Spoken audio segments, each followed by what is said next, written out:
Hello, bachcho. Let's read the question. The question says two bodies of the same volume but of different masses are in equilibrium on a lever. Will the equilibrium be violated if the lever is immersed in water so that the bodies are completely submerged? So इस question को solve करने के लिए हम जो की concept use करेंगे, तो जो पहला कॉन्सेप्ट हमारा यूज होगा वो होता है कि torque is equal to force and the perpendicular distance from the point of force.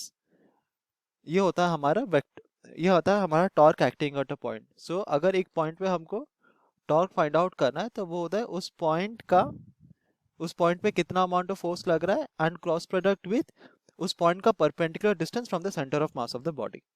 और जो सेकंड हमने अज्यूम किया, सेकंड हमारा कॉन्सेप्ट हम यूज करेंगे वो होता है कि हमारा जो बॉयंट फोर्स होता है, तो हम यहाँ पे लिख सकते हैं जो बॉयंट फोर्स होता है वो होता है इक्वल टू बॉयंट फोर्स. अगर हम वाटर की वजह से हम अज्यूम करें तो buoyant force on a body due to water surface, अगर वो बॉडी कंप्लीटली सबमर्ज्ड है, अगर ये इंपॉर्टेंट है यहाँ पर कि अगर वो बॉडी कंप्लीटली सबमर्ज्ड है इनसाइड द वाटर, देन वो बॉयंट फोर्स होता है equal to volume of the body multiplied by density of water. ठीक है. तो अब क्वेश्चन में हमें कहा गया कि हमारे पास दो बॉडीज है. तो लेट अस अज्यूम कि हमारे पास एक बॉडी है ए और एक बॉडी है बी. अब दोनों का वॉल्यूम हमको दिया गया है सेम है बट मास डिफरेंट है. तो हम अज्यूम करते हैं कि इसका मास है m1 और इसका मास है m2 और ये क्या गया एक लेवर पे रखा गया इन स्टेट ऑफ इक्विलिब्रियम. ठीक है. तो अगर ये हमारा लेवर है तो we can draw this like this and हम देखते हैं कि अगर यहाँ पर हमारा बॉडी ए है और यहाँ पर हमारा बॉडी बी है, सच दैट इन दोनों का अगर मासेस डिफरेंट है तो अगर इनको हमको इक्विलिब्रियम में रखना है तो हम यहाँ पर इसको लिख सकते हैं, अगर इसको हमें इक्विलिब्रियम में रखना है देन इनका distance from the centre of mass. तो अगर हम कहें कि हमारा जो लेवर है वो पोजिशनड है at the centre of mass of the system, तो इस distance of centre of mass from the two ends of the bodies वो डिफरेंट होगा. तो अगर अगर इसका distance from centre of mass है इक्वल टू r1 और इसका distance from centre of mass है इक्वल टू r2, ठीक है, तो हमारा जो बॉडी ए के वजह से एक नीचे की तरफ फोर्स लगेगा जो कि होगा कितना m1g और यहाँ पर भी एक नीचे की तरफ फोर्स लगेगा date is equal to m2g. ठीक है. तो हम क्या सकते हैं torque at A is equal to torque at B, क्योंकि हमारा system as a whole equilibrium में है.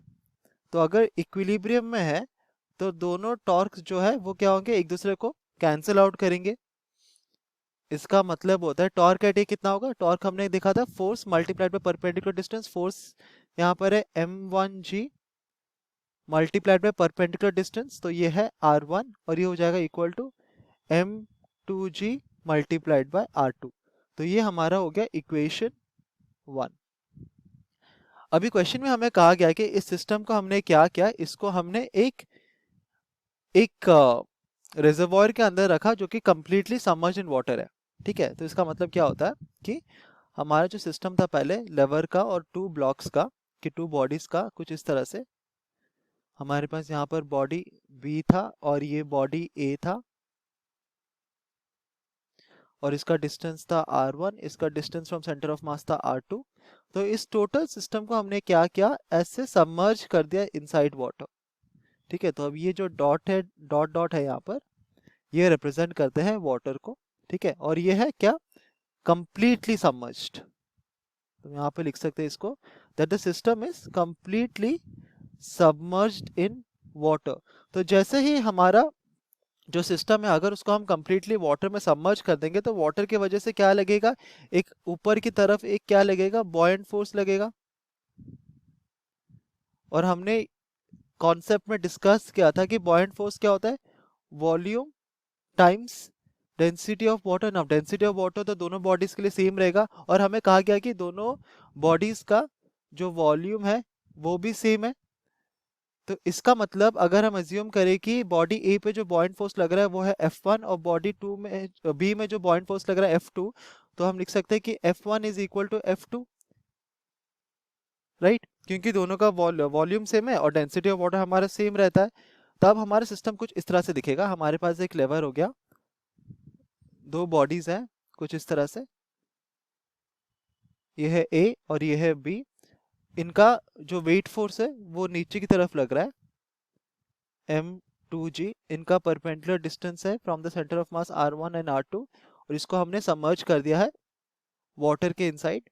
ठीक है, तो अब वाटर के वजह से इसके ऊपर एक बॉइंट फोर्स लगेगा ऊपर की तरफ F1, और यहाँ पर एक लगेगा F2। तो जो अगेन, क्योंकि अगर हमारा बॉडी इक्विलिब्रियम में रहना चाहता है तो अगर हम लिख सकते हैं if the system is in equilibrium, तो इक्विलिब्रियम में रहने के लिए अगेन जैसे हमने पहले डिस्कस किया था, हमारा टोटल टॉर्क जो ए में लगेगा वो बी में भी लगेगा, और टॉर्क एट ए क्या होगा, total force at point A, force at point A कितना होगा, m1g minus of f1 multiplied by r1, और ये हो जाएगा equal to m2g minus of f2 multiplied by r2। तो अगर इसको हम ओपन कर देंगे तो हमें मिलेगा m1g r1 minus of f1 r1 is equal to m2g r2 minus of f2 r2। और हमने पहले इक्वेशन 1 में ये एस्टेब्लिश किया था कि m1g r1 is equal to m2g r2। तो अगर इसको हम यूज करेंगे तो ये दोनों हमारा कैंसिल आउट हो जाता है और हमें मिलता है F1 R1 is equal to F2 R2।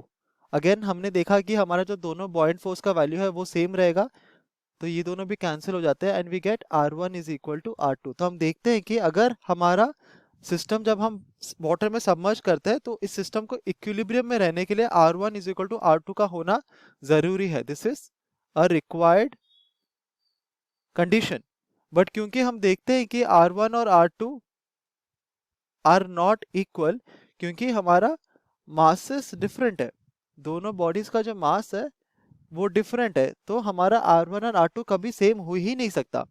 सो हम कह सकते हैं कि yes the equilibrium will be violated. तो हम यहाँ पर लिख सकते हैं, यहाँ पर यस द इक्विलिब्रियम, ये हमारा it is violated once the system is submerged inside water. तो ये हो जाएगा हमारा फाइनल आंसर यहाँ पर। Hope you understood it well, best of luck.